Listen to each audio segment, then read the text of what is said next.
نبی صلی اللہ علیہ وآلہ وسلم کہا جاتا ہے۔ جی ہاں، ہم بات کر رہے ہیں خلیفہ اول حضرت سیدنا ابو بکر صدیق رضی اللہ تعالیٰ عنہ کی۔ حضرت ابو بکر صدیق رضی اللہ تعالیٰ عنہ سن 573 عیسوی میں پیدا ہوئے۔ آپ کا نام عبداللہ، کنیت ابو بکر اور لقب صدیق تھا۔ آپ کا پیشہ تجارت تھا۔ اسلام سے قبل بھی حضرت ابو بکر صدیق رضی اللہ تعالیٰ عنہ کا شمار علاقے کے بڑے تاجروں میں ہوتا تھا۔ آپ کی دیانتداری، راست بازی اور امانت داری کا خاص شہرہ تھا۔ اہل مکہ آپ کو علم، تجزیے اور حسن خلق کے باعث نہایت معزز سمجھتے تھے۔ آپ کی حیثیت مکہ و اطراف کے چیف جسٹس کی تھی۔ قبول اسلام سے پہلے بھی آپ تمام رذائل اور غیر اخلاقی افعال سے دور رہتے تھے۔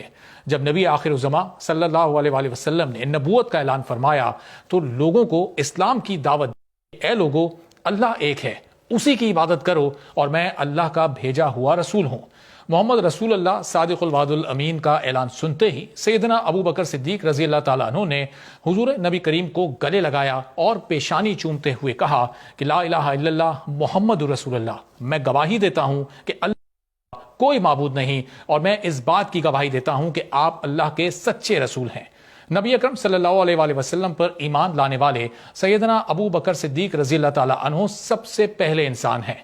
ظاہری اعلان نبوت سے پہلے ہی رسول اللہ صادق الوعد الامین کے لقب سے مشہور تھے۔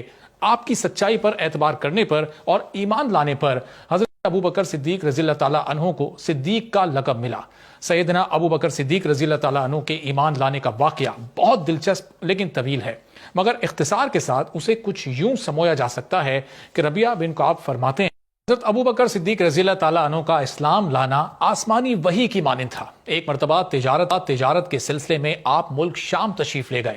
یہاں قیام کے دوران ایک رات آپ نے خواب دیکھا کہ چاند اور سورج آسمان سے نیچے اتر آئے ہیں اور آپ کی گود میں داخل ہو گئے ہیں۔ حضرت ابو بکر صدیق رضی اللہ تعالیٰ عنہ نے ایک ہاتھ سے چاند اور سورج کو پکڑ کر اپنے سینے سے لگا لیا۔ حضرت ابو بکر صدیق نیند سے بیدار ہوئے تو اس عجیب و غریب خواب کی تعبیر پوچھنے کے لیے قریب ہی ایک راہب کے پاس پہنچ گئے۔ اس راہب نے سارا خواب سن کر آپ رضی اللہ تعالیٰ عنہ سے پوچھا، تم کہاں سے آئے ہو؟ آپ نے فرمایا مکہ سے۔ راہب نے پوچھا کہ تم کیا کرتے ہو؟ فرمایا کہ تاجر ہوں۔ وہ راہب کہنے لگا، اگر اللہ تعالیٰ نے تمہارے خواب کو سچ فرما دیا تو وہ تمہاری ہی قوم میں ایک نبی مبعوث فرمائے گا، اسی کو زندگی میں تم اس کے وزیر ہوگے اور وصال کے بعد اس کے جانشین ہوگے۔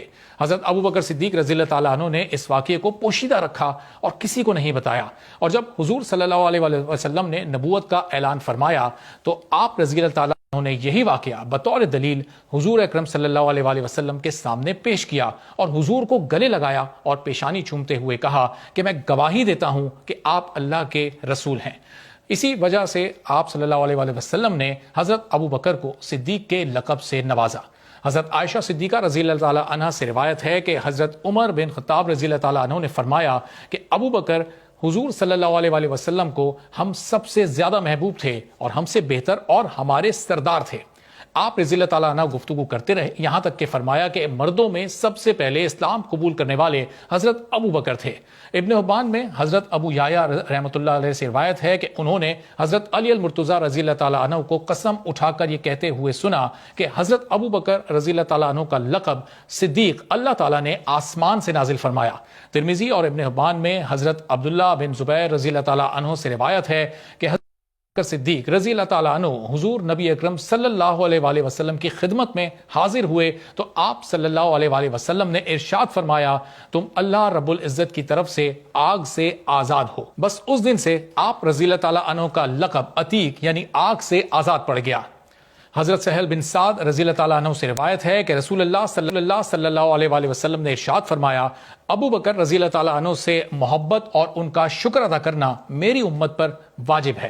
حضرت انس بن مالک سے روایت ہے کہ انہوں نے فرمایا، جب غار کی رات تھی تو ابو بکر صدیق نے عرض کیا، یا رسول اللہ صلی اللہ علیہ وآلہ وسلم، مجھے اجازت عنایت فرمائیے کہ میں آپ صلی اللہ علیہ وآلہ وسلم سے پہلے غار میں داخل ہوں، تاکہ اگر کوئی سانپ یا کوئی اور چیز ہو تو وہ آپ صلی اللہ علیہ وآلہ وسلم کے بجائے مجھے تکلیف پہنچائے۔ آپ صلی اللہ علیہ وآلہ وسلم نے ارشاد فرمایا، داخل ہو جا۔ حضرت ابو بکر رضی اللہ تعالیٰ عنہ داخل ہوئے اور اپنے ہاتھ سے ساری جگہ کی تلاشی لینے لگے۔ جب بھی کوئی سوراخ دیکھتے تو اپنا لباس پھاڑ کر اس سوراخ کو بند کر دیتے، یہاں تک کہ اپنے تمام لباس کے ساتھ یہی کچھ کیا۔ راوی کہتے ہیں کہ پھر بھی ایک سوراخ بچ گیا تو انہوں نے اپنی ایڑی کو اس سوراخ پر رکھ دیا اور رسول اللہ صلی اللہ علیہ وآلہ وسلم کو اندر تشریف لانے کی گزارش کی۔ رسول اللہ صلی اللہ علیہ وآلہ وسلم نے اپنے دونوں ہاتھ اٹھائے اور دعا کی، اے میرے اللہ، ابو بکر رضی اللہ تعالیٰ عنہ کو قیامت کے دن میرے ساتھ میرے درجے میں رکھنا۔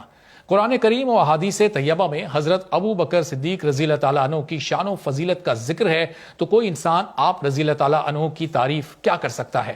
حضرت ابو بکر صدیق رضی اللہ تعالیٰ عنہ اسلام قبول کرنے کے بعد تمام اسلامی جہادوں میں شامل رہے۔ حق و باطل کی پہلی جنگ، جنگ بدر، احد، خندق، تبوک، حدیبیہ، بنی نذیر، بنی مصطلق، حنین، خیبر، فتح مکہ سمیت تمام غزوات، یعنی وہ جہاد جس میں رسول کریم صلی اللہ علیہ وآلہ وسلم شریک ہوئے، ان تمام میں سرکار دو عالم کے ہمراہ رہنے کا شرف حاصل رہا۔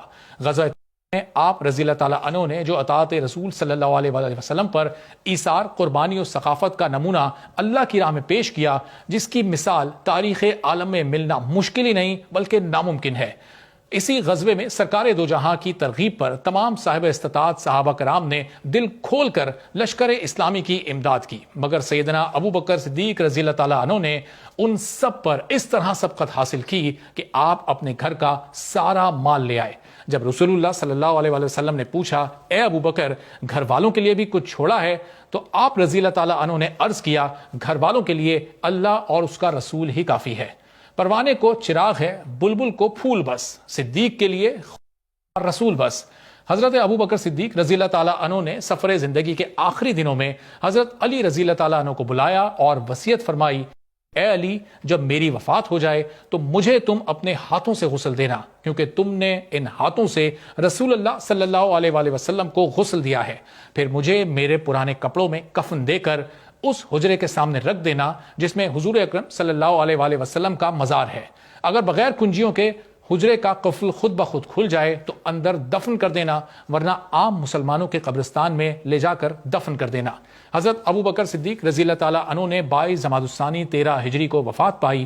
آپ کی وصیت کے مطابق آپ کے جنازے کو حجرہ مبارکہ کے سامنے رکھ کر عرض کیا گیا، یا رسول اللہ صلی اللہ علیہ وآلہ وسلم، یہ آپ کے یار غار ابو بکر رضی اللہ تعالیٰ عنہ آپ کے دروازے پر حاضر ہیں اور ان کی تمنا ہے کہ انہیں آپ کے حجرے میں دفن کیا جائے۔ یہ سن کر حجرے کا دروازہ جو پہلے بند تھا خود بخود کھل گیا اور آواز آئی، حبیب کو حبیب سے ملا دو، کیونکہ حبیب کو حبیب سے ملنے کا اشتیاق ہے۔